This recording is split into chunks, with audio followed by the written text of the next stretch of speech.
And hello, everyone. Welcome to the WARPburg Infusion Entertainment Review. My name is Thomas, aka Mr. Wartburg. It's time for episode number 30. Did I say number 37? I think I said 37. It's been a couple 37. weeks since I've done anything on a microphone, so bear with me. And alongside me, as always, getting me through this podcast is my co host, Patrick, aka Mr. Fusion. Greetings and salutations, everybody. Hope you had a good 2 weeks. Let's talk some stuff.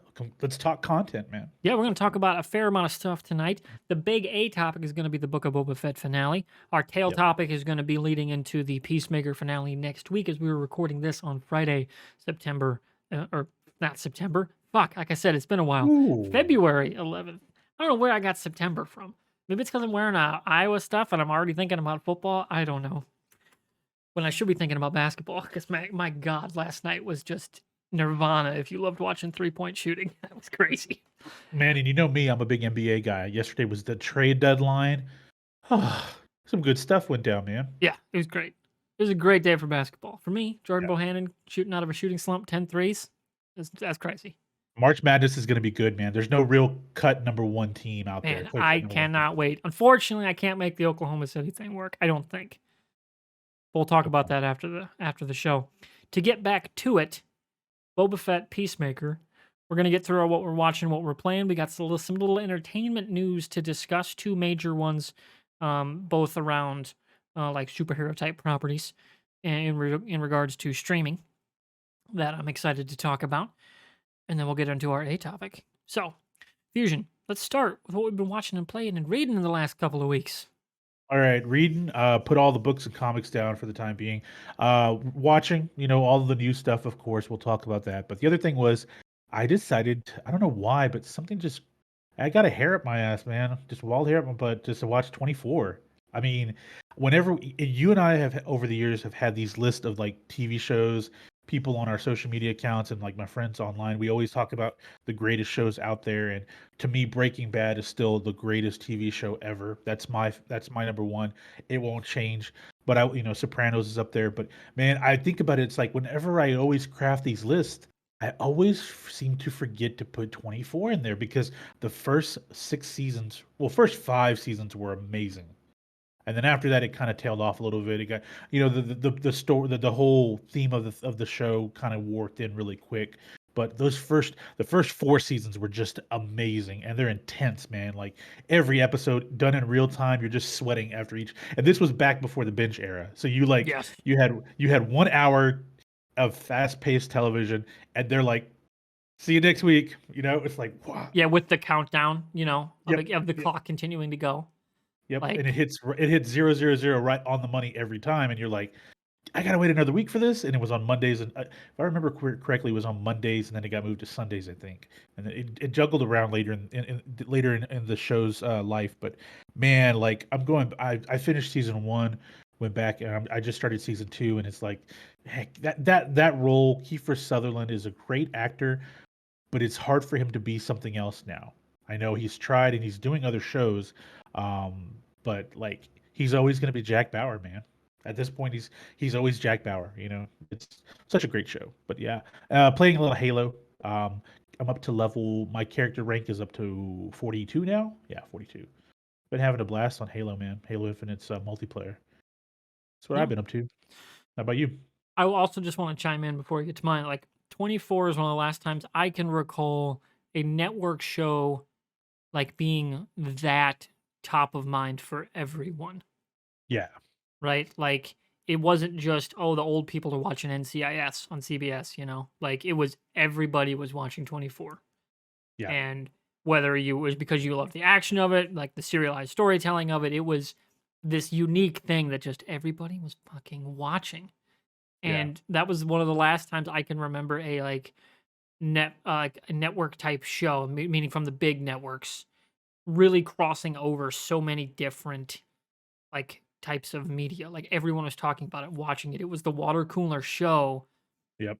and then we very quickly moved into the golden age of cable Yep. and Yeah, premium, because around television. yeah, like because like the year before 24 kicked off, the first season of Sopranos hit, and it was popular, but it didn't become like a pop culture sensation that first season. Mhm. It didn't become like in the lexicon of like television like The Sopranos wasn't like everybody was watching it. You're right. Those first 4 years, it was 24 on network because everyone still had network, and a lot of people had cable television, but it wasn't as big of a market. And then I think with HBO and The Sopranos, it really opened up eyes to, hey, we can do this whole R-rated or not rated approach to TV and be really good at it and condense the episodes and have them be more important because 24 was 24 episodes every season. Yeah. That's I'll be honest with you, man. It's a drain. Like it wears you down because it's like, especially if you go back and binge it now. Because if you spend a day watching 10 episodes of it, by the end of that day you're exhausted because you're like up and And you down with the still got more than half the season left. yeah. And you're like, are you What kidding the me? fuck? Yeah, yeah. I've and I know that struggle right now to get into mine as a segue. Actually, I believe same network. That was Fox, right? That was Fox. I'm watching Fringe, which is now on HBO Max. Yep. I'm up through almost the end of season 3, and Fringe is one of my all-time, like, man, it got so close to the mountaintop shows. It's got some awesome shit, don't get me wrong. And it builds this incredibly cool world, but it's like a House of Cards kind of world where you can't really pull on the threads too much or it comes apart because they retconned a lot of stuff going into seasons 2 and 3 to make it all work. But man, there's this, man, we're just gonna fucking go for it kind of vibe to the show that I love. And John Noble's Walter Bishop, God, what a great character. Oh my God, he's so fun in that role of the good mad scientist who's just absolutely crazy because he was from like living in a mental institution when we meet him. So damn good. One of the few J.J. Abrams properties that manages to go all the way through its completion and stick its landing and like be what it was in other people's hands. It's one of the few things he's ever like put out there that like actually hit for me all the way through, not just had great moments and then faltered. So Yeah. for me, it's always one of my favorite ones to go back and rewatch because the performances are really good too. So Yeah, well, 24 went from 2000 to about 2007, 2008. So Fringe was was like going the to be right that. next thing. Yeah, and it Yeah, was supposed to be the next big thing, but I think the biggest thing was, of course, in '08, you had the writer's strike that affected a exactly. lot of shows. That's why like Breaking Bad had a shortened first season, and it felt a little odd. The Sopranos, that it felt odd as well. Wait, 2008? No, no, that was after The Sopranos. I'm sorry. But like a lot of shows were affected, including 24. They were put on hold because of the writer's strike. But I remember like that was supposed to be the next big show, but I think Joel Cerno, who is the showrunner for 24, throughout the entire life of it, they made sure Fox didn't get in the way of themselves because let's be real, they have a habit of doing that. They did that with Sliders, they did that with Fringe. They did that. Obviously, the big one is Firefly. Oh, for That sure. that was Dollhouse, that you was name it. Dollhouse was another one. I mean, they have a history of really the network And stepping then they in and really, canceled Almost Human. Carl yeah. Urban leading a detective noir sci-fi story on Fox. Are you shitting me? You canceled Now, it. can you imagine that show being on Netflix? Oh my Like God, it'd been how good it amazing. is? Because he was brilliant as Judge Dredd. And And I this was thought this right was gonna be after a good that. show right after that, yeah. Yeah, and it was Michael Ealy, I think, was his counterpart as the android. Plus John Yeah. Noble, again, as the mad scientist who created the android. Like, whoa, what a great show and setup that world was.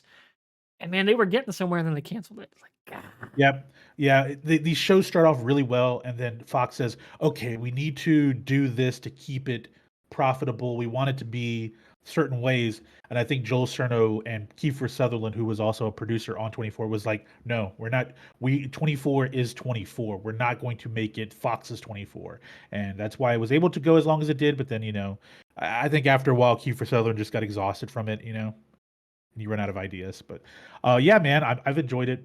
It's been good stuff. Good Yeah. stuff watching 24 again. Yeah, I'm gonna turn it down a little bit. There we go. Yeah. Okay. So for other stuff for me, my slowing down my Skyrim, mostly because Fringe is taking up a lot more of my time. Plus, I'm watching a lot of basketball, as we've mentioned. We're getting back into March Madness is right around that corner, man, and it's gonna Yep. get crazy. I'm all 3 monitors plus the TV behind me are gonna be playing sports all at the same time. I'm gonna have the Hawkeye jacket on. I'm talking the full on suit jacket, and it's gonna be a good time because I can't believe I'm saying this, but I was gonna make the tournament pretty comfortably. Did you see Luca's getting his jersey Heck retired yes, he is. next week? and they're finally realizing, yeah, okay, we need to just completely got all the old rules that never made any sense for retiring jerseys, and just here's the 5. Everything's also on the table because we're not fucking North Carolina, okay? We're Iowa. We Yeah. don't need 12 jerseys retired, okay? Get them back on. Crazy to me. The only one that needs to be retired is Garza, Marble, and Chris Street because he died died after practice. Yeah. And that dude was gonna go to the NBA. Swear to God, he was awesome. Yeah. But those are the only 3. That's enough. But that's enough sports talk. Okay. Yeah. Let's get to some nerdy shit. All right. Let's get to some nerdy stuff. We might as well start with the nerdiest shit possible, and that's Star Wars. All right. Does Disney own everything now?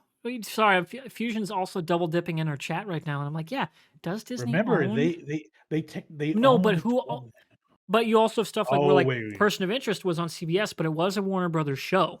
That you're correct about that. I think is it a Bruckheimer show? Because Is Fringe never 2024? came onto anything that was Disney or even Fox services. It was on You're right. that Verizon Go, and then it was on that IMDb thing, which is affiliated with Amazon, and now it's on HBO Max. So who produced on the back end, owns the IP of Fringe? I know 24 was owned by 20th Century Fox, which is now owned That is by Disney by for sure. Disney. So now I That have to look this up and see. Let's see here. Distributor Warner Brothers. That's why. So I There you figured go. it because they got a bunch of old content onto HBO Max. Finally, I'm like, some agreement must have been done where, oh hey, now it's back with us now, and they just uploaded it all. Yeah, they backdoored a lot of 80s and 70s stuff in there if you know how to dig around on HBO Max. Yeah, that's what I thought. It was one of those situations where, man, network television Yeah. was a minefield of craziness. You know, Yeah. Warner Brothers paying, CBS paying Warner Brothers to put a show on their air, or on Fox and stuff like that. That would never happen on cable. Well, there was a lot of Universal owned productions that were on Fox, on CBS as well, and Yeah. ABC actually. Yeah. Yeah, that was just a very different world than we think of today. And it's gotten simpler since a lot of these shows that would get greenlit on your Foxes moved over to streaming. You know, nowadays, if Almost Humans getting pitched, it's not going to network first, it's going to streaming first. 100%. And then cable and then network. But that was all those kind of deals are always weird to work through. But speaking of deals to work through, maybe let's talk about a little news first. Yeah, let's do that. Deals happening, or in this case, expiring. And that's the Marvel Netflix deal. So all the Marvel shows that were on Netflix and produced there, meaning Jessica Jones, Daredevil, Iron Cage, Iron Fist, The Defenders. Did they do any animated projects on Netflix? I thought those all stayed in-house. I think they stayed in-house. I don't remember anything being on Netflix. Yeah, I didn't think they did anything animated through them. No. Because they'd canceled all the old Fox stuff. Yeah. Which I have a thing to get to in a minute with this at the end.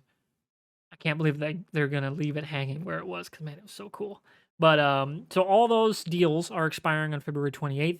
It was always kind of assumed they would fall off eventually, but no one knew. It was never public.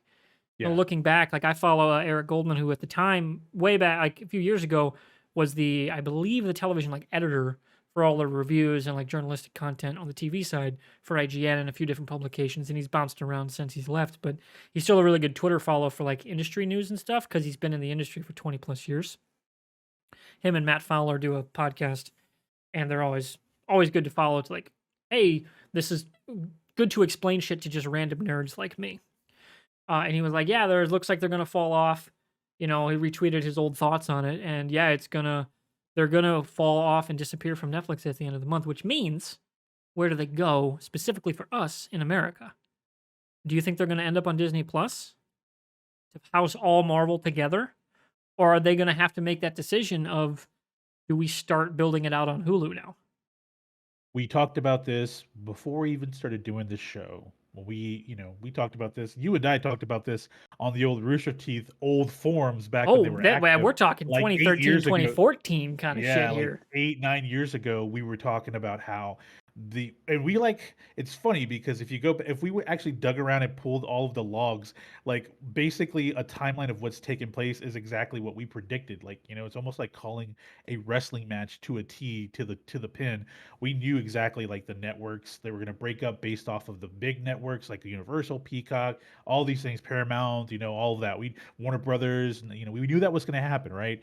But 3 years ago when when Disney and Marvel said that they were done essentially with Netflix, we both said, well, I don't know about you. You speak for yourself, but for me, I said that hey, it makes a logical. It makes sense to move everything to Hulu because adult content is already on Hulu.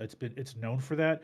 The Handmaid's Tale was a very very popular show. Man in the High Castle was also on Hulu. That these are much more adult oriented shows that were very successful over there. But since Universal really took and CBS took a step back away from Hulu, I noticed that their production value of a lot of the other shows outside of those two had really dipped. It wasn't looking good. I think it makes sense to put a lot of the Fox properties that aren't super family friendly onto Hulu, and that would also mean the net. I think putting these Netflix shows over there would be a good way to get traffic over there, Yeah. especially Daredevil. You don't have to necessarily restart Daredevil on Hulu, but if you put the first three seasons over there, you put the other shows on there, I think it'll pull people in because with Spider-Man: No Way Home and with Hawkeye, those characters Kingpin and Daredevil are now fresh on the minds of MCU fans that may not have took a deep dive into these shows on Netflix. So now they can come in and they can get the background and whether you want to create them, make them canon or not, I don't know. I don't really care. There are ways you could work around that. There's ways you could still make Agents of Shield. I was actually thinking about this the other day, how you can make Agents of Shield technically still MCU canon. There's workarounds. It's tweaked, little things you could tweak here and there, in terms of the storytelling to make it fit. But the only thing is though, you have an LMD Coulson there. That man is a little weird. It'd be very But comic booky though. very very comic booky. But I think Hulu would be the best place for them unless Disney is really going to announce. And we heard about this 2 years ago. It's been dead since COVID. The idea of having an adult extension or channel on Disney Plus, which I don't really think they want to do that. I think that if they do that, if they put an adult section on Disney Plus, I think it's going to create an issue with the Karens of the world of this country. That a large section of them they're gonna pull away from subscribing to Disney Plus, and I don't think Disney wants to risk that. So why risk it when you could just put it on Hulu? That does have you can make revenue, like you can make ad revenue off of these shows. Why not? It makes sense. That's me putting it on Hulu. That's True. what I think. I would play a little devil's advocate here and say Okay. Moon Knight's going to be on Disney Plus. It's true, and the character in the comic is darker and grittier and And more that's violent. they're very much in tone with, at least in terms of source material. And so far what we've seen, like themes and like what they're going for, Yeah, kind of tone. So, and it's honestly only in America this is a problem for Disney because all in international areas, it's all on Disney Plus. Like there is no separate thing, yeah. really. So it might be them just saying, fuck it, let's bite the bullet and time to condense it all. I don't know what that means they do with Hulu because the back end infrastructure is, of course, different. Like it's an entirely different, network. Plus, Hulu has the live TV component. Yep. Do they spool that off into only being live TV and VODs of, streamed shows? Well, and Plus they're and their they're current lineup. advertising a lot, and they're advertising a lot into sports too. Don't forget that. Like they do a lot because they own Yeah, ESPN. yeah, So they're gonna have a market there no matter what they do with it. yeah. Right? They have a built-in market because they own ESPN. For what it's worth for now, who knows where things go with, next round for college football playoff negotiations, next time the NFL stuff comes up, like who knows where that goes, but it doesn't point to money being less by then. There's not going to be less skin in the game by then. So, I mean, even women's sports are finally starting to see like major upticks in like, viewership Yeah. and stuff. And Amazon's gonna offer a shit ton of Yeah, money like for but yeah, NFL. but and the market's going to be different by then too, because Yeah, like I get the feeling Amazon's like, hey, we're gonna just like learn how to do this shit and then fuck it all in at once. Yeah. You know, like, and they're the only player in the game that's got the money to do it Yep. because they got the tech Yep. through Twitch and Amazon's And player. Like they've got the tech. So well, they also have the back end. Don't forget about AWS. yeah, They like, have the back end to and they support have the it. service. They have the Yeah. infrastructure to support it and to grow Yeah. it on a dime. The only other company in that like that could do that infrastructure wise is Microsoft, and they're not. They've entirely eschewed it. They're in gaming. They're Yeah, focusing on the gaming focus. 2013 Microsoft I could have seen try it. You know, Yeah. the Don Matrick days. Is it Matic or Matrick? I don't even know. Pre Phil Mm. Spencer Microsoft, like in gaming. I could have seen them try to get into some kind of sports thing with what they were doing with Xbox, but now they're all back in hardcore gaming only. Move on, right? Yeah. Amazon's the only other player in the game, and that's going to get really interesting with what they do with Hulu. Do they set Hulu up to be a more comp for Amazon and leave Disney Plus doing Disney things? I don't know. They've got this weird market in America and only in America. So I don't know how they make it work Do with you with what they're doing. do you know how the international channels work for adult content on Disney? Far as I know, it's not even like bifurcated or anything like that. Like Are there like your account filters? has an age. You know, like Okay. you have a kid's account, adult, like and a general account, which is assuming adult, Mhm. and then it's all there. From what I was seeing, people on Twitter were like, "Yeah, I got like all the R-rated cuts of Deadpool and stuff, and everything's on Disney Plus, and it's all right there." Oh. Oh. So like, it's just that it's only in America where they have this PG-13 squeaky clean image, where you can't even have the F word cut of First Class, you know, in on your service. Well, is that because of the standards board, or is it for fear of people of groups like the It's because of their PTC? market in Disney that they themselves built. They They would built freak the fuck their out.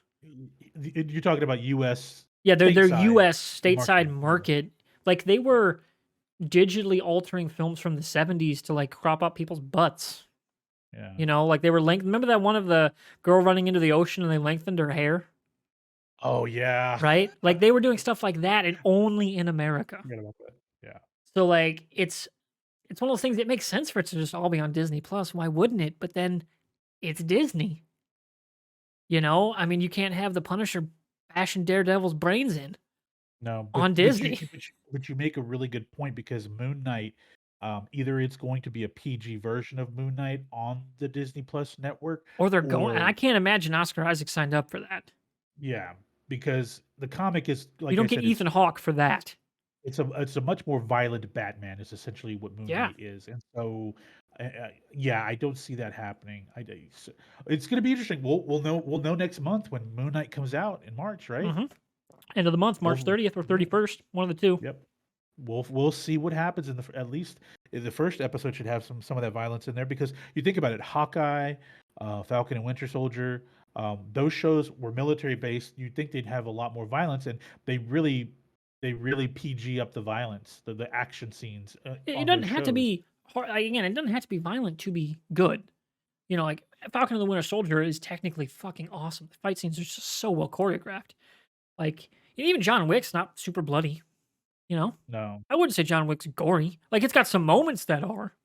Like the shit ton of knife scene, you headshots. know? The headshots, true, but, like, it's not, "Hey, we're gonna see a guy's brain split open like it's Dread," you know? No, It's no. not that kind of thing, and neither were the Marvel Netflix shows.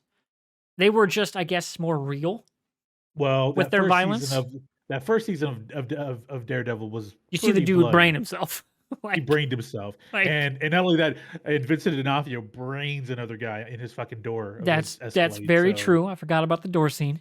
So yeah, I for and you like, and I've said it before, and I'll reiterate it here as well. You cannot bring Daredevil over to Disney Plus. The same show started over and PG what you had because the show, the way it was, how I don't gritty it think they was. can. I it is their IP, they own it all, but, like, man, the message that would send if they, like, started editing things out and all that stuff would be I bad. don't mean editing the previous 3 seasons. What I mean is starting it up again with the new Oh, I seasons gotcha.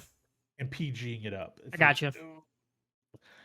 at that point, it's Yeah, but you know what, man? They're making billions of dollars every quarter off of subs.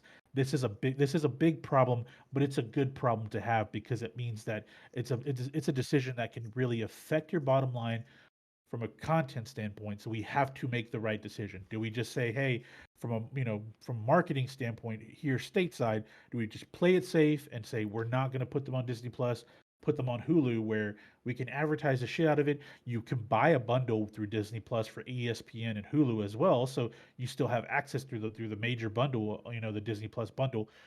That's true. Hulu is just advertised all over network TV. I don't have network TV, but I watch a YouTube TV is when I need network, I watch YouTube TV. I pay for a month of service or whatever. Like for March Madness or for the Super Bowl, I'll pay for a month to watch it. Kind of like paying for a wrestling pay-per-view, $50 or something, right? But I mean, if you watch network TV, while commercials go on, whether it's YouTube TV or PlayStation TV or wherever you're watching it, you're seeing Hulu advertisements on network television. So Disney is paying a lot of money to advertise Hulu. So it makes sense to put some real heavy hitters on that property at some point. Yeah, It I makes agree. sense. Yeah, like I could see them doing it either way, and I mean we'll know at the end of the month because you got to Yeah, imagine as soon as midnight March 1st rolls around, boom, it's somewhere yeah. because it's Daredevil. People are going to watch it. It's still one of the most popular shows on Netflix. What's funny you bring up March 1st because in on the 28th of this month, Spider-Man No Way Home hits pay on demand. Yep. So people that watched it in the theaters, which was almost everyone watched it in the theaters, they have Charlie Cox and Daredevil on their brain. So it makes sense. It's like, hey, we were gonna buy on Amazon or Vudu or Roku or whatever or Google Plus, buy No Way Home to watch it. Oh shit, there is Daredevil. Hey guys, Daredevil's gonna be on Hulu March 1st in 2 days. In the next day, it's like boom. Yeah. That's you can't line shit up. We say that, but Disney dropped the ball with Kenobi. Come on, man. I mean, I get it. I get why they decided to put it on the 25th. It's the anniversary of A New Hope. No one remembers that shit. No, they We don't. want the memes. We want Yep. we want we want Star Wars Day, and we want the first episode to be titled "Hello There." Yeah. Like, come on, you cannot get more on the nose than that with a character that's like made for it.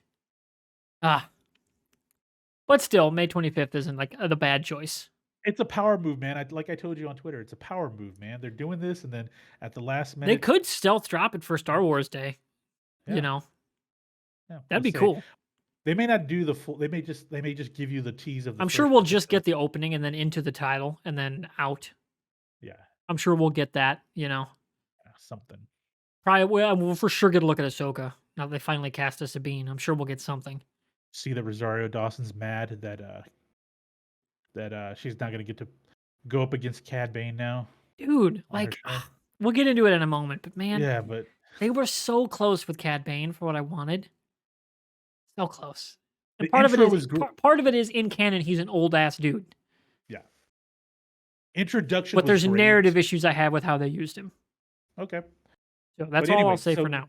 so there's plenty of news there. I think Hulu is the smart play.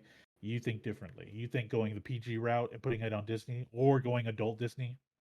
It just depends on they at some point, like you said, the advertising finally going whole hog on, hey, we're gonna have Hulu as its own separate brand and identity. Like that makes sense. And the other thing I wanted to bring back was after this '90s animated X-Men sequel, they're doing 10 episodes next Yeah. year, where they're gonna Yeah. sequelize the '90s animated X-Men. Hulu should get the animated sequel of Wolverine and the X-Men, which was Okay. much more hardcore than the '90s one. Like Wolverine is just cutting people in half and that shit.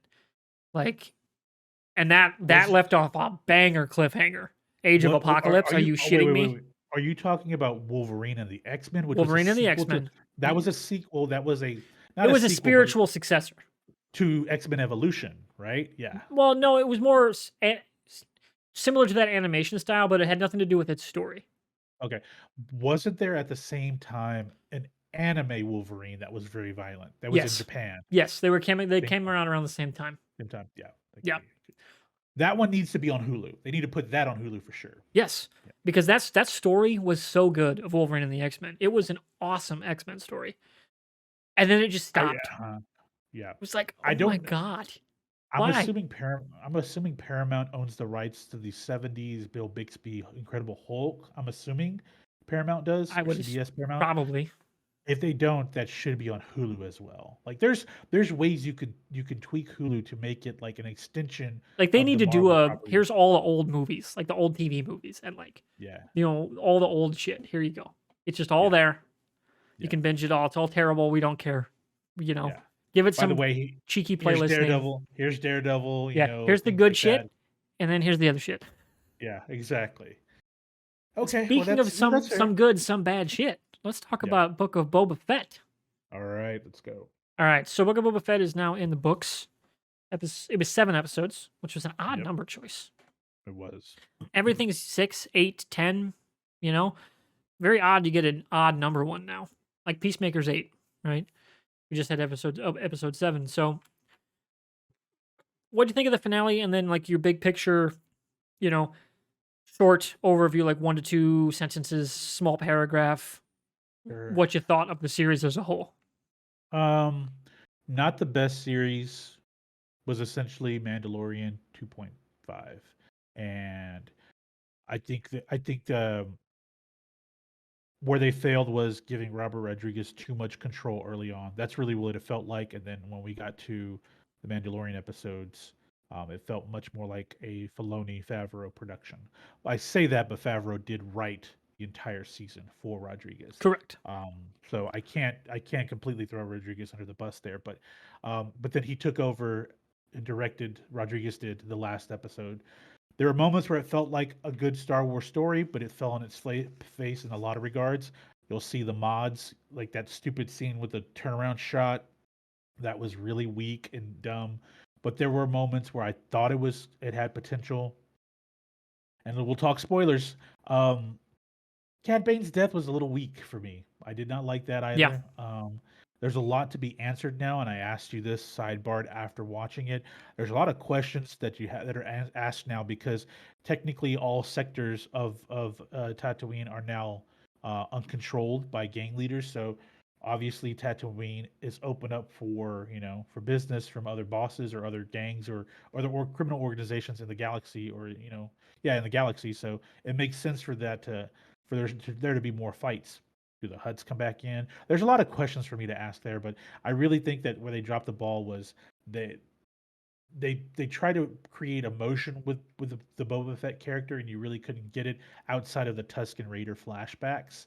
And then it wasn't until the last couple of episodes where you felt like when he was on screen, you felt he had much more personality. So yeah, Yeah. wasn't a great one, wasn't awful, but I wasn't really happy with it, honestly. Not happy I with it. agree. This is actually one of the few times I would agree with some of your constant refrains of talking about shows past, which is more episodes, Yeah, because there were some narrative issues I had. So I actually thought the finale was pretty solid. I think it was rather indicative of what we got as a whole. I think IGN gave it like a B minus. I was like, yeah, that about feels right. I'd say the show's like a C plus, so it's pretty close. yeah, yeah, Some stuff that was set up and paid off really well, like the Rancor arrival, dope as fuck. yeah, That looked great too. Like, goddamn, that looked cool, yeah, right? Like Boba Fett, Mandalorian armor, blaster in hand, riding a fucking Rancor and crushing battle droids. Are you shitting me? What a fucking sentence that is, yeah. Right. and it works, right? Cad Bane staring down Boba Fett, paying off this mythical Clone Wars run. I can't believe Disney never greenlit. Like after the Right. magic that was Clone Wars season 7, like in that run, you couldn't give us the bad like the the brief like the rise and fall of Cad Bane with Boba Fett. Yeah, Like what because a they that story. tease the story. They That tease the story story. was it was the next thing they were gonna do, and then Cartoon Network canceled the show Yeah, the first time. And then we got the final episodes later with like a season 6-ish, and then the Disney stuff later. But like it was just like mythical story, and it's dope. It's like how Cad Bane, who shows up in this show, becomes Boba's mentor. They have this great relationship. They do all these jobs together, and then he betrays him, hmm leaves him for dead, and then we don't see Cad again. And then the next thing is Boba's supposed to show up in, everything happens and we see him in Empire Strikes Back. I'm hoping we'll see some of that in Bad Batch, because that's still on the table. There's still a long stretch of time there. But to me, it all comes down to the fact that their setup did nothing for the ending. Cad Bane was how you could have tied it all together. Could have had Cad Bane been the one that, working for the Pikes, killed the Tuskens, and Boba knows. Right? Like, set that up. Pay that off, and then all of a sudden him killing him with a bantha stick at the end hits like a dagger to the fucking heart. Right? Like, that shit's awesome. And it's just, it's right there on the page, except it's not.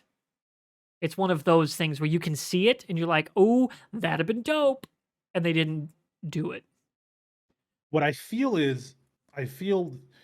Filoni was watching Rodriguez's and Favreau's approach to this story, and then realized that it wasn't going to pull people in like as he's watching them produce this show, and he felt like, okay, first off, let's jump back to the Mandalorian because fans love him and it's gonna jumpstart things. But I think the other thing was he's like, what else can I put in this story to help, just stir the pot let me add Cad Bane back in here. Let me just add him in here. The old gunslinger.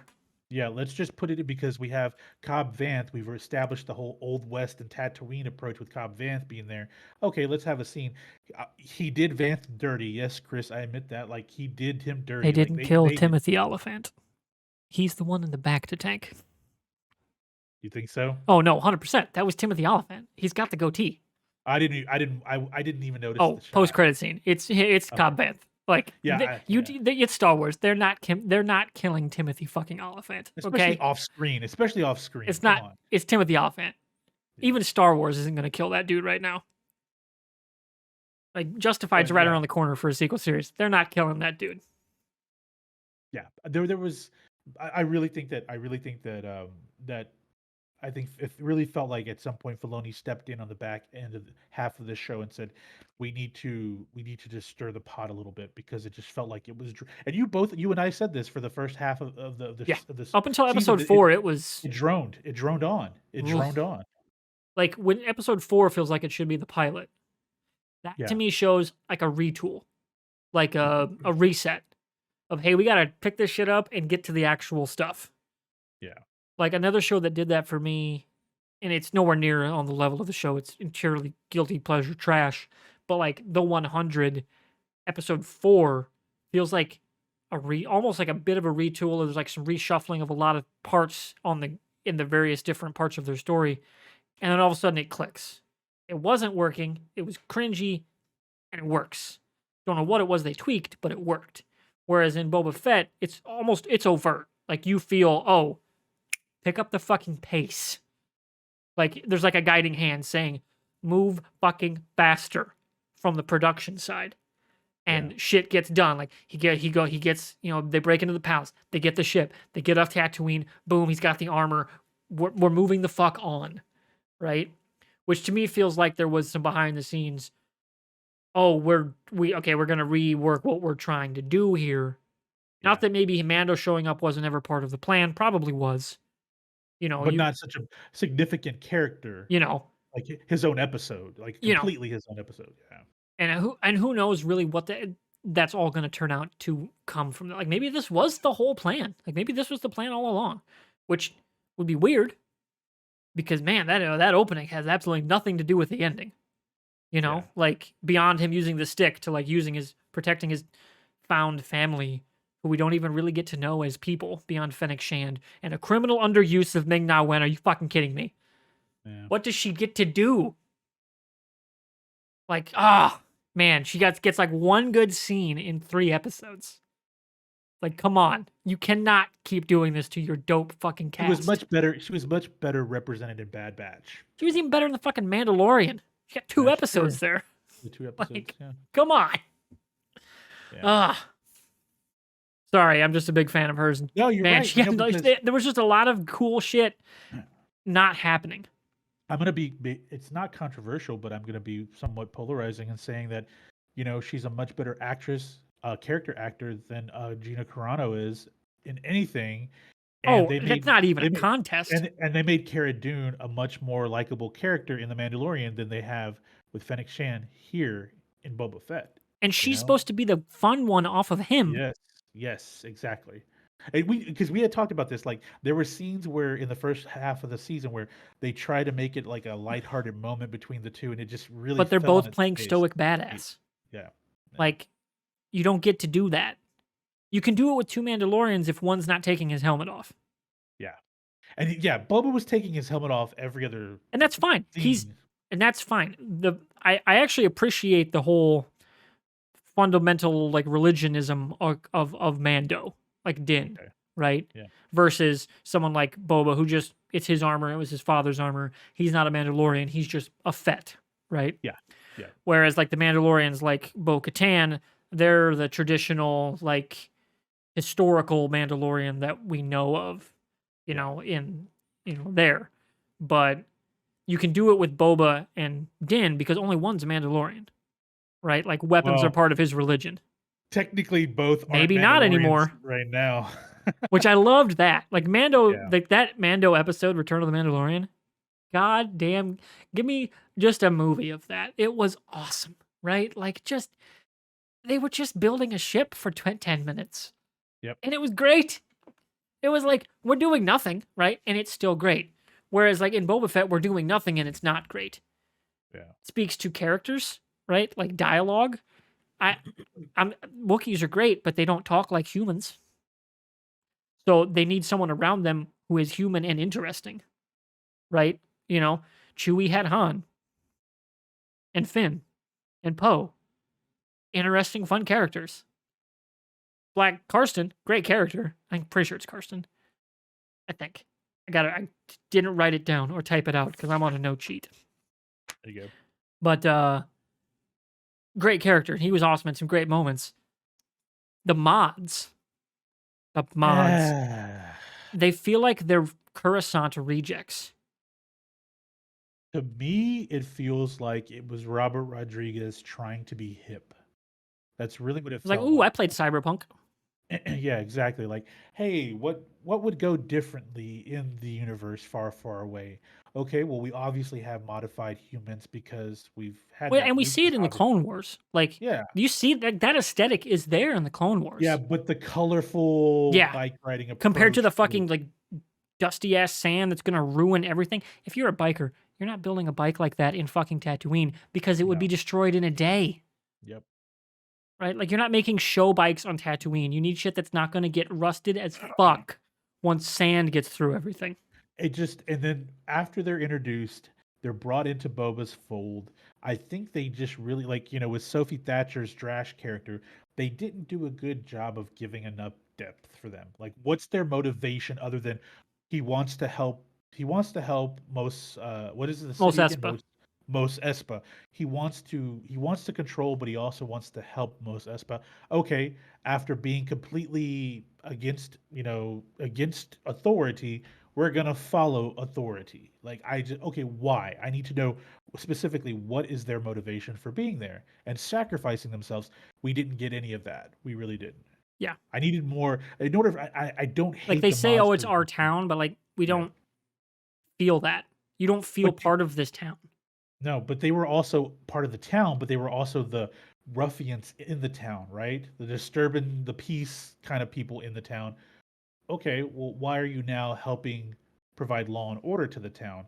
I just it has nothing to do with oh they're the young people and I'm an old fart that just doesn't like it. It has nothing to do with that. It just I thought like okay if you're gonna really invest in these different characters, completely different from like the look and the feel of Star Wars, you have to give me some depth to them, and they didn't do that. They did Like really if didn't they do had it. turned out to have been people that were working for another faction, Yeah, right? And like they see what like their faction is doing and they're yeah, like what the faction they're like gunning people down on the street and like the biker gang, yeah, the like, biker gang. and they turn away. They're like Yeah, we're not going to do that. We can't, right? And yeah, then Boba sees them do that and he's like, "Okay, I can go to them."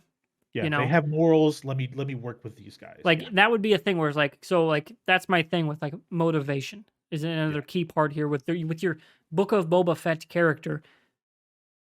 it's hollow at its core because we don't know what the fuck he wants, Yeah. what he's driving for, what his mission is, what his purpose is beyond protect people, I guess, which is again not a bad character turn. It just needs to be shown. We see it with the Tusken Raiders. That's why that part of the story works. But Yeah. then we don't see the next lot. We don't get the leap of, oh, now it's all of Tatooine. Like there's nothing there that says it. Whereas if this is where going back to the Cad Bane part, Yeah. if he'd seen it was Bane working with the Pikes and he realized, oh, it's the Pikes, and he knows who the Pikes are, and he knows that if they're doing this to Tusken Raiders, they're all over Tatooine. Now he's got to go to war against them, right? He puts a face, and so he knows who his enemy is right from the jump, right? And like, so when Bane's staring him down later in the season, he's like, it was the Pikes that killed the Raiders. He's like, no, it was you. And so he like Bane all of a sudden realizes, oh shit, he knows. Like he knew all along. Fuck, Yeah. right?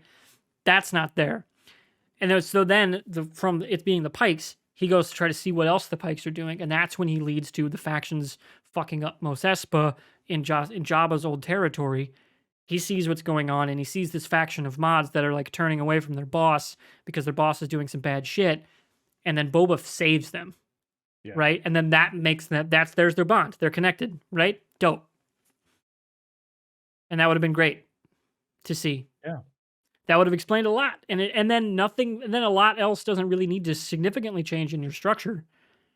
And emotionally, I'm way more invested in the characters. And No, part of you're that right. is my brain just going a mile a minute and being like, oh man, this would have been really cool to see.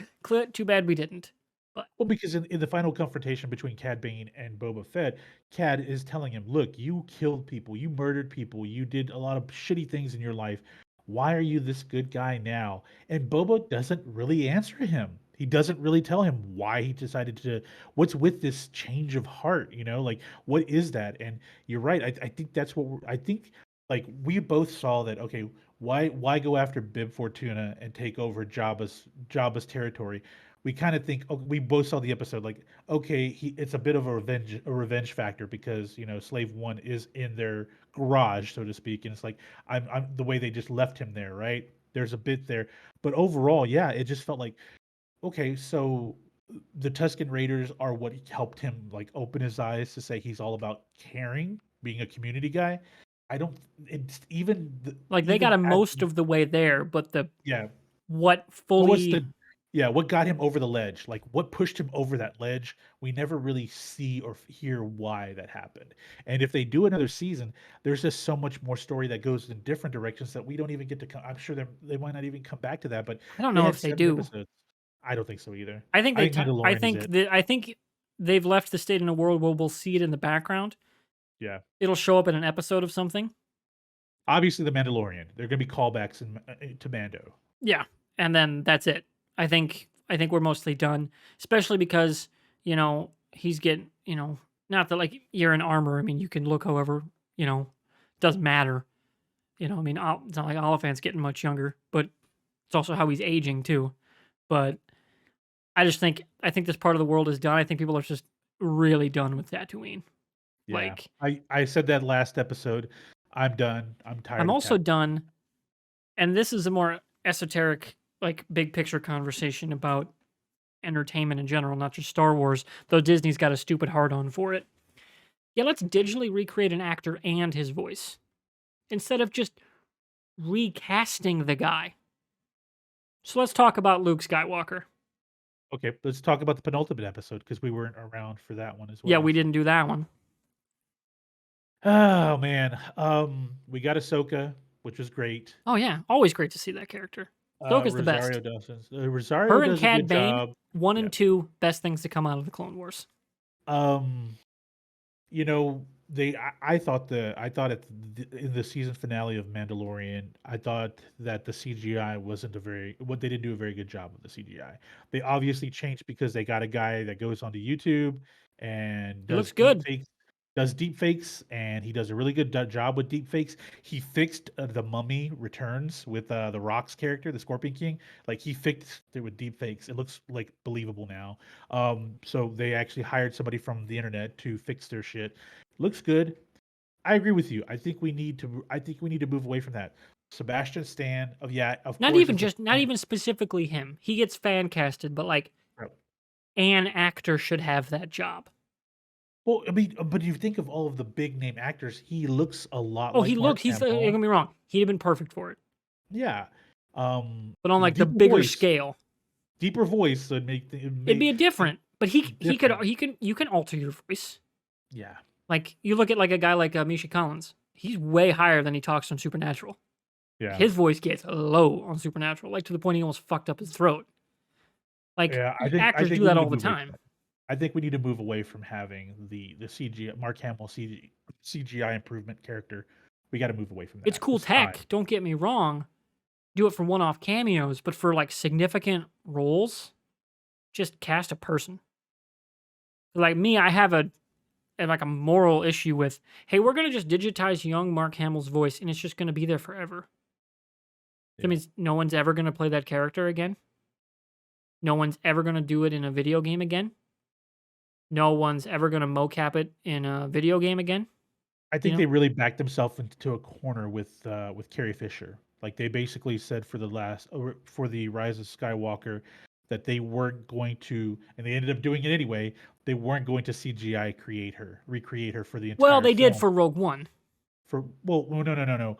There was one shot where it was obviously a CGI, but the most of the footage was unused footage from the Last Jedi. Correct. Okay, Sorry, but no, misremembering the stories. It's been a yeah. few years. But you mean to tell me that that scene where she's in the Rise of Skywalker, Only where she saw it fall, once. Don't care to see it okay, again. where she like hunches over to die? Was that really filmed during the? Was she supposed to die during the Last Jedi? I don't think so. So I think that that was a CGI shot scene. Um, I think they kind of backed themselves into a corner, feeling like they had to lock in the original actors for this because it is Star Wars, and I think now they're scared. I think they're a little scared now, honestly. So, yeah, it's gonna be tough because I just think they need to stop clutching their fucking pearls. Like I don't. Yeah. you recast Solo. Well, the thing is it's to this day it's still controversial. Some people liked him, some people didn't like him. I I don't. thought he was fine. I personally, I don't care about the performance in and of itself. I care that it was a human being, Okay, not an animatronic. based off of like a stand-in And don't get me with a wrong, the physical tech stand-in. is cool. The guy's doing the work, right? The guy's doing the editing. Super professional. Awesome people working their ass off, and it looked great. But it should just be a person. Like you're making it too complicated. Like why do you need someone to do all that rigging, do all that lighting, do all that editing work in because you're already doing it with Grogu. I could see that Yeah. sense that he's not really off on screen with a person beyond the couple scenes with Rosario Dawson. He's usually in the scenes he's just there opposite essentially a doll. But why do all that work instead of just do it with a person, an actor, which is the job? It rubs me the wrong way every time I see that in movies. And the only time I've ever been like fine with not doing it is because the actor was also in the movie, and that's like Tron Legacy. Because it's Eesh. intrinsic to the story, Yeah. you know? So that's the only time I've never really had a problem with it. And I've had a problem with it every time since. Oh wait. Beyond the one off, like in Rogue One, like it was a nice nod. And like what is his name in that also is in Rogue One and gets recreated. Peter Cushing. Yeah, Peter Cushing, Grand No, Moff. no. That It was seems really like we're bad. past the uncanny valley stage, but we shouldn't ever go there. Yeah. Just cast a person. Audiences are not fucking idiots. We know people from the 70s are dead. It's okay to recast. Like it's been happening for decades. So what do Whole you century at this point. so my question now I'm gonna throw a wrench in here. Nick Fury and Captain Marvel. Does that get a pass because it's technically If you're Samuel gonna Jackson? still have him in the universe, it's okay. Because he's still around. And he's still doing modern day him. Yeah. Like same with Clark Gregg. Like it wasn't even that much really with Clark Gregg. No, just hairline is really what they did. Yeah, That's but what you they can pulled. tell, right? Yeah. Now apparently with Secret War, we're also getting young Fury once Well, again. isn't that also animated? See, that's the thing, man. I just saw We've a never story seen the other anything day. from it. I just saw a story the other day where he's saying he's playing a young version of him, and so I'm like, and he's like taking off. It was an Instagram photo of Samuel L. Jackson where he's wearing a shirt that has a picture of Nick Fury. He goes, getting ready to play younger Nick Fury, and I'm like, so I thought this was animated, and we keep going back and forth. Animated, live action. Live action that is going to be hard to do because getting all those actors onto the set, because you're going to have a lot of the original casted actors in the MCU do the voice work for Secret Wars for all these different characters, right? Except for like Chris Evans's replacement on What what if? if and things like that. Robert Downey Jr.'s replacement, Tom Holland's replacement. They may have those folks do their voice work. But I think a large chunk of like Chris Hemsworth, guys like that, Peter Bettany, they're all going to be doing voice work in Secret War. So I'm like, is it live action or is it like? But back to what I was saying. Like, so you're saying Nick Fury gets a pass in Captain Marvel because the character's still And around also, and he's only a he's co-lead. okay. You know, like, and it's not a full digital recreation. You know what I mean? Yeah. Like, he was on set. Like, that was Samuel L. Jackson. Now it was somebody was standing in for Mark Hamill this episode, right? I believe so. It was Much like the completely first time. a body stand in. Okay, all right, Yeah. And then a total digital recreation for the deep fake. okay. You know, so Huh. you know, I just don't get it. Like, why bother bringing in a stand-in? Like, it seems so. Hey, we're gonna be so precious with our thing, and treat the audience like, well, it has to look like it did in 1978, or it doesn't fucking count. Like, no, just get the fuck over yourself, Disney, and in general entertainment people. Things evolve, people change, people die, people get old. We're human beings watching movies that have human beings. It's nothing crazy. It rubs me the wrong way. So That's that's I just mean where I'm at. that's I'm like I'm totally into this. This is that one little thing that's really under your skin, and It I find it is, and very it's just interesting, one of man. those more big picture entertainment things. You know, like, Yeah, where does the industry go if that becomes a standard? yeah. We'll Are we remember. gonna have de-aged Um, Harrison Ford, Mark Hamill, and Carrie Fisher for the end of time? we'll remember in Because that seems weird. 2006 when The Last Stand came out, X Men: The Last Stand. Not McAvoy, Stewart and Ian, Sir Ian were both digitally like they touched up their faces to make them look 20 years younger, right? Well, after that, they like from like 2006 to about 2015, they were talking about bringing back characters in different movies, but digitally altering them. And it was never done. Like it was never they never truly de-aged a full-time cat like a full-time character in a movie until we got to Nick Fury in Captain Marvel. That was the first time that a major like In one of the the major superhero world. yeah, well, in the superhero world, a major character for the entire movie was digitally altered to look de-aged. Like we didn't have that in most films. Like can you think of a movie where there was someone that was de-aged through the entire film? Well, I know what happened in The Action or not? Irishman. Oh yeah, you're right. I totally forgot about the Irishman. Yeah, yeah, You forgot know, about that. and you could tell, like, again, and this is also on the craft side. You can tell it's an old ass dude being digitally de-aged. Like, you Yeah, move older, yeah, you right? could Like, tell. you walk, you run, you jump older. Like, your body is not the same no matter what bullshit you do on a computer. Yeah. Like, you can't get around it. It's just, it's bizarre and it feels weird. Yeah. That's just where I'm at. And that was my rant Okay. for the week. I liked what you called this movie.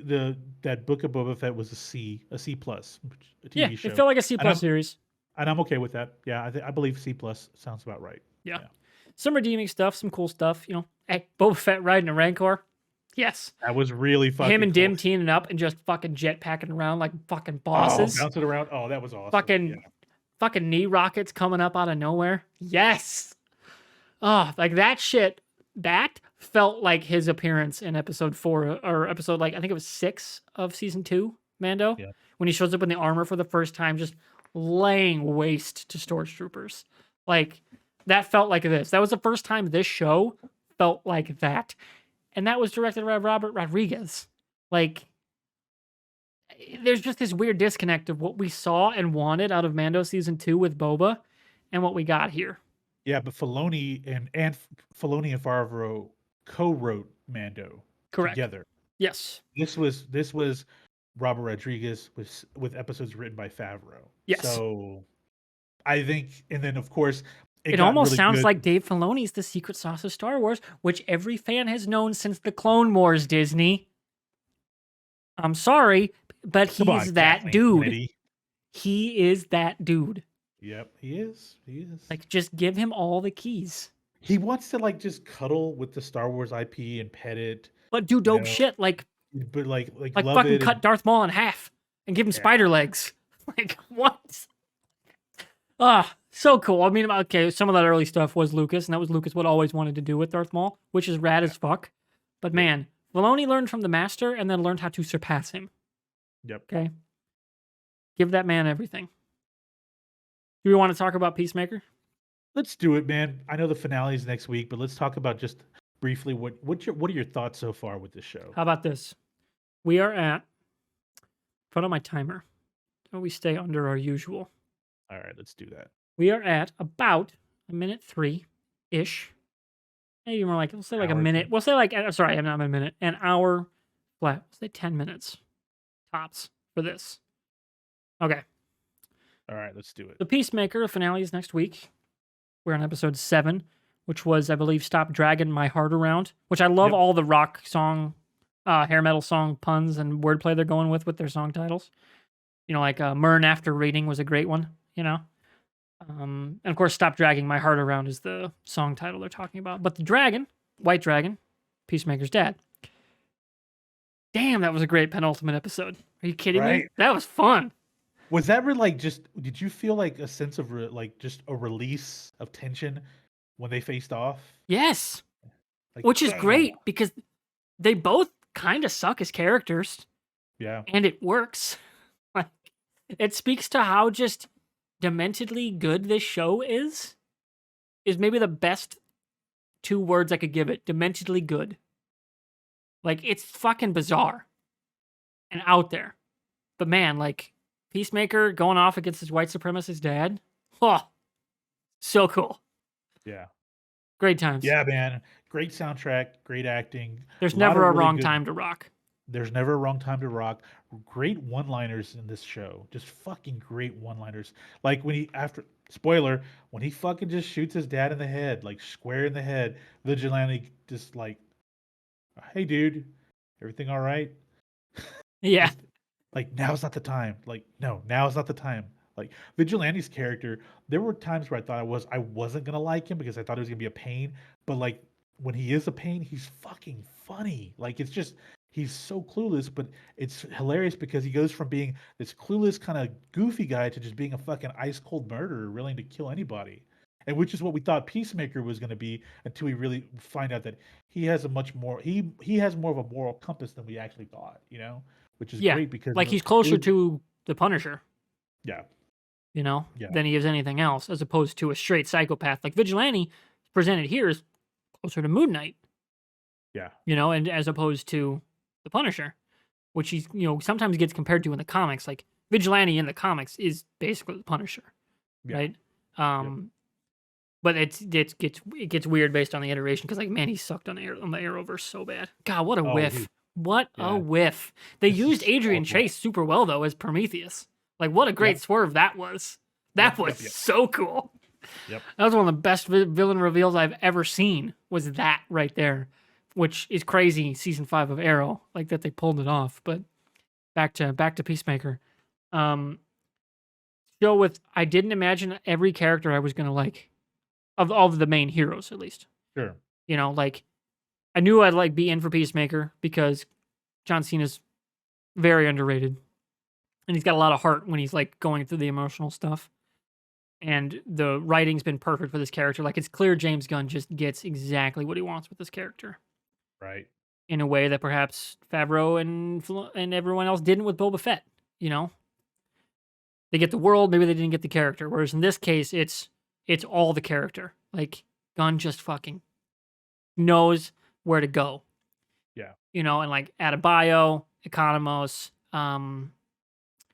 Hardcourt. Harcourt, Vigilante, even the fucking CGI Eagle. I'm fine with all CGI animals. Okay. People, not so much. Unless it's like apparitions or something like that. But, yeah, like, it just works. It's Yeah. funny. It still gets you in the feels. Like, that opening, like, you're like, man, I really feel bad for this guy. Like, he's Right. fucked. He's Right. fucked. He knows he's Well, and fucked. it's mostly because, and I know James Gunn did this intentionally. In 2022, we know there are shithead parents and people like that, living their lives just like that, and their kids having to suffer like that. We know that because of the world we've been in the last before, Yeah. as of 2016 up until last year, like we were living in kind of that weird kind of space, and I can believe it. Like, yeah, that happened to someone, and it's like you feel so bad for Chris as the person, and then, but then when we jump back, like he could just swiftly go from being emotionally broken to just being that funny asshole pretty quick. Like Cena knows how to just shift gears really quick, and James Gunn really writes a good story to make sure the dialogue matches that. I'm gonna say this though, based off of where we're at now with all the butterflies and all that shit, there's gonna be a big fucking body count in the finale, like a Hmm. huge body count. There has to Yes. be, and I'm hoping it's fucking entertaining. I It have a hasn't been so theory. far. Okay. The male cop detective, Uh huh. his butterfly is going to kill the leader Possibly.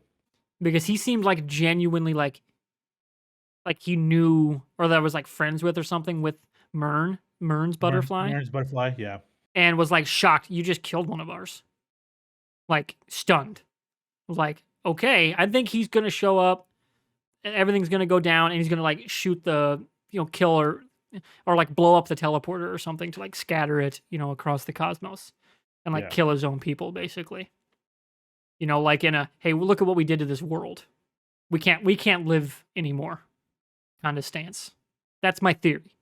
Okay, that's a good one. I Yeah. like that. I like that. I mean, obviously, when we saw a couple episodes ago, there are hundreds of thousands of these things across the planet. So no matter what happens, if they destroy this food supply, they're going to have to the team's going to end the show this show going on the hunt, For across more the to make world sure they're for all more, gone. Yeah. to make sure they're all gone, going after who they think is out there that could still Or be. they lose. Like that'd be what? Yeah, that would be really fucked up. And this show is capable of doing that. I Yeah. mean, they really don't give a shit. Like that's the great thing with James Gunn. Like we need a season 2. We need a season 2. Agreed. 100%. I want a season 2. I Like, want more with these characters. Like I want a more fleshed out roster. Like I want to bring in Kite Man. Are you kidding? Bring in Kite oh Man. god, let's get a live Yes. action Kite Man. Oh Live god, action Kite Man must fucking can happen. what I need to see is a live action Booster Gold getting picked on by Peacemaker too. Dude. Just think about Yes. that. The Oh my dialogue between god. those two. Oh my god. Like, just Cena talking about is there heavy metal in the future? Like fucking with him about like your music probably sucks, hundreds of years in the future. Yeah, Like I just like can only imagine the dialogue between or those that's two. what they bond over is like, wait, this in the dude in 100 years, this is like the greatest music of all time. Like Like Poison's the greatest band ever. Cinderella is worshipped, there are statues of this outside the UN. Like, like that kind of thing. I would yeah. love for that kind of shit. It That could go one of two ways, yeah. And I think Booster Gold would be like you oh, have to have the oh, characters for oh. that. Guy Gardner 100% would have to show up in a James Gunn show and just get shit on. Well, Like just as an asshole. we're getting the Green Lantern show next year, so it's possible that we get a Guy Gardner, and that would make sense. Guy Gardner getting dumped on in a James Gunn show would just cuz what a shithead character.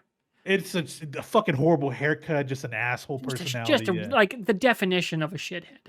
yeah, he Perfect is. fodder for a James Gunn show. Yeah, Ah, yeah. give it to me. Like, oh my god, you're the shitty Green Lantern. Yeah, like Your ah, constructs suck. Yeah, I can imagine that. I can. yeah. I need a season 2, man. I gotta say it. Need a season 2.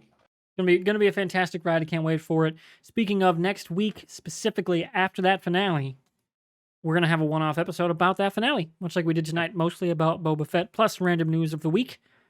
As we get on into the end of February, probably talk a little bit about the Super Bowl, what we did, what we liked for trailers and stuff from that too. as that's all Yep. going to be coming out this Sunday, or I guess the big game. So I think technically they've clarified it. You can say Super Bowl as long as it's not for profit. Yep. Like it's fine. I can say Super Bowl. We're not making any money off this show. Yeah, and then we're not using it for advertising purposes. No. Like, hey, it's not a Super Bowl party, like that kind of thing. You can't say that if it's for profit. Right, so that's it. Those weird copyright guidelines. Yeah. Good times. So that's where we're going to wrap it up, I think, here for this specific episode of the WAFER Confusion Entertainment Review. This has been episode number 37. I'm at MrWartburg. Fusion is at It's Mr. Fusion. We record this episode live over at twitch.tv/MrWartburg. That's MrWartburg. Wartburg with a U, like the college. You can check us out over there. I'll go ahead and kill my timer because we did it in 8 minutes. We talked about Peacemaker. Nailed it. All right, so that's going to be dropping next Thursday at some point for the live stream, and then we'll get it out on Friday or Saturday for the Peacemaker finale episode. Plus, I'm sure we'll have some trailers to talk about, and maybe one of us will have seen Uncharted by then. Maybe. Oh, and speaking of movies, for me, I'm also going to be talking next week about going to see Death on the Nile because I'm going to go try to see that tomorrow. Ooh, I really need to get a haircut, so I'm going to be out of the house. Might as well go see a movie. Anything on the docket for you before we get out the door tonight? No, man. I probably might go see No Way Home again, just because it was such a great theater experience. Such a good movie. Yeah. See Kevin Smith's interview not on an interview. It was Batman on Batman podcast. No, I did not. Oh, he was like, you have 10 movies, and you didn't give one of the best and biggest movies of the last 3 fucking years a shot. Oh, hey, What the fuck? Jimmy Kimmel called out the Academy Awards for not even giving him a shot at it. Yeah, like he laid into them. It was like a 5-minute rant. He's like, what are we even doing as an industry where a movie that big, that good, that critically acclaimed, that successful, and just that fucking fun doesn't even get nominated? Don't care about the win, doesn't even get nominated. Yeah, that Don't Look Up, which was not a highly touted movie, gets a nomination, and No Way Home doesn't. Yeah. It's bananas to me. Like that It's like the Baseball Hall of Fame Writers Association. Call back to the earlier episode, we talked about how network television was this bizarro landscape that just almost defied description, right? Yep. Hollywood's up its own assness is like that. Happens a lot, man. Yeah. What the fuck? There's just this odd disconnect that just doesn't make sense. Much like the odd disconnect of Boba Fett. Man, it's just all coming full circle for our conversations tonight. Okay, well, that's what we're going to call it here for our episode. Thank you, everyone, for watching. Follow us on our socials and be here. Stick around. Leave a review. Like the thing. Share the stuff. Help us grow the podcast. That'd be dope. And we'll see you next week. Bye, everybody.